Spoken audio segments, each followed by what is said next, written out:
और आपका मन अगर उस महादेव से मदद मांगेगा तब आपको कितनी मदद मिलेगी।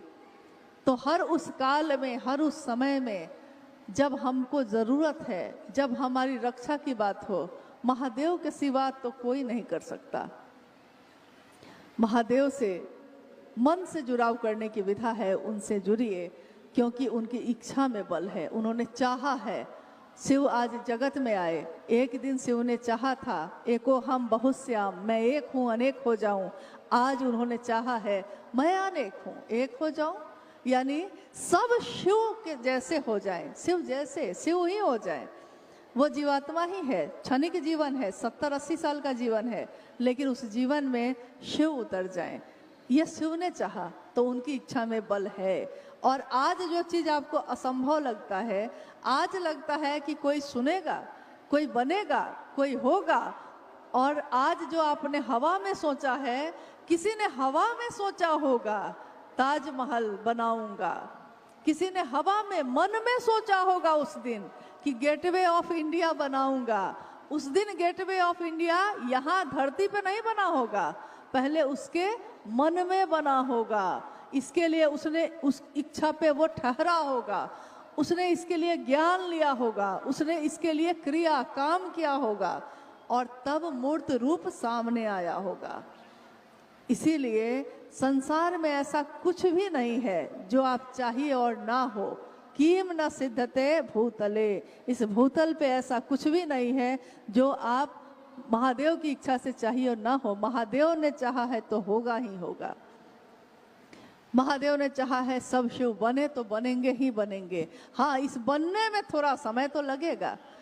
नहीं, चारों तरफ अगर कचरा हो तो सफाई करने में समय लगता है कि नहीं। इसी मैदान में जहां हम आप बैठे हैं अभी, शिव की चर्चा में क्या अंतर है सुन लीजिए। अभी आपने पूछा है यही, शिव की चर्चा में आयोजन में मजदूर लगा के काम नहीं किए जाते। शिव की चर्चा के आयोजन में इस मैदान को, एक एक कचरे को किसने चुना है? आज हम आप बैठे हैं साफ सुथरे जगह पे, आपने पता किया है कि किसने किया है इस जगह को इतना साफ? आपके ही गुरु भाई गुरु बहनों ने। किसने सजाया आज के लिए? आपके ही गुरु भाई गुरु बहनों ने। पैसे लगे होंगे, व्यवस्था है, पंडाल पंच लगा होगा। किसी से आपने 5 लाख 10 लाख मांग लिए क्या? नहीं, आपने 1 रुपया 5 रुपया 10 रुपया आपस में इकट्ठा किया, अपने ही गुरु भाई गुरु बहन ने, अपने गुरु भाई गुरु बहन ने। ये बात तो पहले नहीं थी भाई साहब।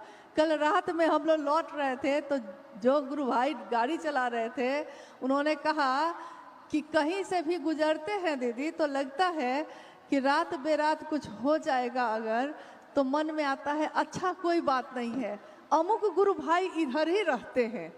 तो मैंने कहा कि बम्बई जैसे शहर में अगर आपको ये लगता है कि कोई अपना यहाँ रहता है, इसके मूल कारण कौन है?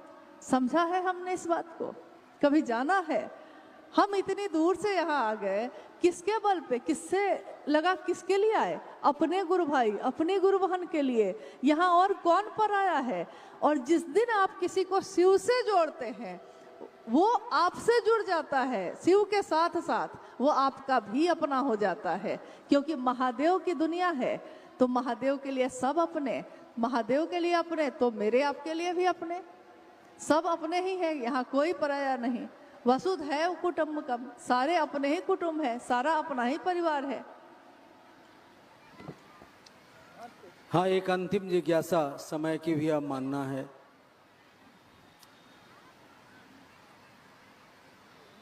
और ये जिज्ञासा बहुत सारे गुरु भाई गुरु बहनों ने भेजा है एक साथ, इसमें सभी के नाम हैं। मैं जिज्ञासा पढ़ देता हूँ। साहब ने कहा है चर्चा में खर्चा नहीं, लेकिन कुछ लोग कमाई का जरिया बना लिया है शिव गुरु चर्चा को, और चर्चा में नाच गाना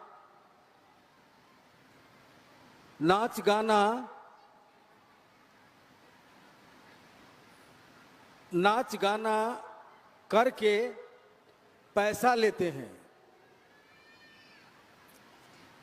देखिए, क्या ये उचित है? हाँ, जिज्ञासा आई है तो लगता है कि होता होगा ऐसा।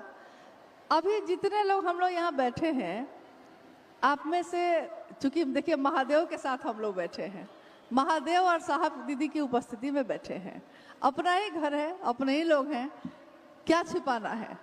तो क्या आप में से किसी ने ऐसा किया है? क्योंकि जिज्ञासा आई है तो हुआ होगा, अनजाने में किया होगा, नहीं जानने के कारण भी कर देते हैं बहुत लोग। चर्चा में क्या बोलना चाहिए नहीं जानते, इसलिए कुछ नहीं समझ में आता है तो भजन करने लगते हैं, नहीं जानते हैं इसलिए। कुछ नहीं समझ में आया है तो नृत्य करने लगते हैं, नहीं जानने के कारण भी ऐसा हो सकता है। लेकिन अगर जानते हुए करते हैं, अनजाने में हुआ है कुछ, देखिए हत्या दो तरह से होती है, एक होती है गैर इरादतन हत्या और एक होती है इरादतन हत्या। मतलब एक में बेल मिल जाता है, गैर इरादतन यानी आपका इरादा नहीं था, दुर्घटना हो गई, गलती से हो गया, और आपने सोच सोच के समझ के अच्छी तरह तब किया है, तो दोनों की सजा में भी अंतर होता है, ये तो मालूम होगा। थोड़ा थोड़ा कानून तो सबको ही जानते हैं, तो ये तो मालूम होगा। तो अगर गैर इरादतन किया है तब तो महादेव माफ़ी करेंगे और वो चाहेंगे कि आप सही चीज़ को समझिए। शिव चर्चा तमाशा नहीं है, शिव चर्चा किसी के लिए पेशा नहीं है, उसका बिजनेस नहीं है। शिव की चर्चा जीवन है, जीवन जीने की कला है।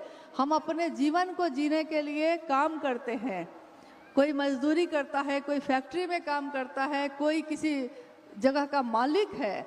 जीवन को जीने के लिए सब अलग अलग काम करते हैं, लेकिन जिसको वो अपना बना लेते हैं उसका व्यापार नहीं करते। जो आपका बेटा है, कभी आपने सोचा है उसका व्यापार करने का? कभी नहीं सोचा होगा।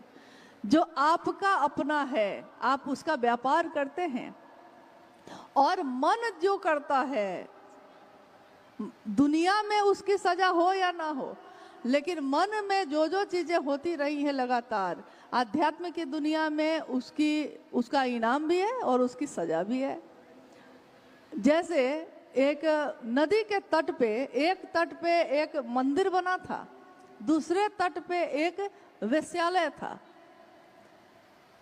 उसमें रहने वाली वेश्या, यानी वो वेश्या का काम कर रही है, ठीक है, उसके लिए वही काम है, वो जीवन जीने के लिए यही कर रही है।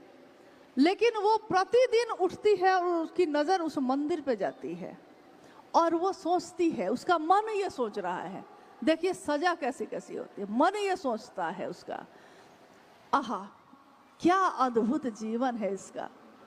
वो जो मंदिर का पुजारी है उसका जीवन कितना अच्छा है, उसको लोग आके खाना भी दे देते हैं, वस्त्र भी दे देते हैं, वो मंदिर की पूजा करता है, शिवलिंग है वहाँ रखा, महादेव की पूजा अर्चना रोज करता है।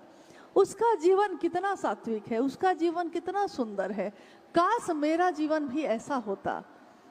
ठीक है, वो जीवन में काम कुछ और कर रही है, लेकिन उसका मन प्रतिदिन यही सोचता है। उस मंदिर में भी रहने वाला जो व्यक्ति है वो भी प्रतिदिन, उसकी नज़र भी उस जगह पे जाती है और वो सोचता है कि मैं फकीर का फकीर ही बना रह गया।